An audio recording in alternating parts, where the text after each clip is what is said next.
ಸುಮ್ಮನೆ ನಿಮ್ಮಿಷ್ಟ ನನಗಿಷ್ಟ ಎಂದರೆ ಒಂದು ನಿಮಿಷಾನು ಬಿಡಲಾರು ಈ ದೊರೆ. ಹೀಗೆ ತಾನೇ ಪ್ರೀತಿ ಮಾಡೋರ್ ಪ್ರೀತಿಸ್ತಾರೆ. ಅದು ಎಷ್ಟು ಚೆಲುವೇಗ ನಗುವುದಾದರೆ ನಿನ್ನ ಸಣ್ಣ ನಗುವಿಗೆ ಸರಿಸಾಟಿ ಚತುರೇ. ಸಂಡೆ ಮಂಡೆ ಅಂತ ನೋಡ್ದೆ ಮೀನ ಮೇಷ ಅಂತ ಕೂರ್ದೆ ರೀ ಏನ್ರಿ ಕೊಡ್ತೀರೇನ್ರಿ ಕನಸಲ್ ಕೇಳಿದ್ದು.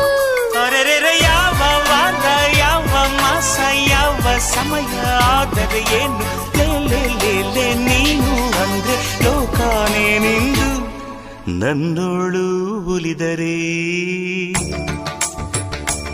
ಶಾಂತಲೇ ಕುಂತಲ್ಲೇ ಅವಳನು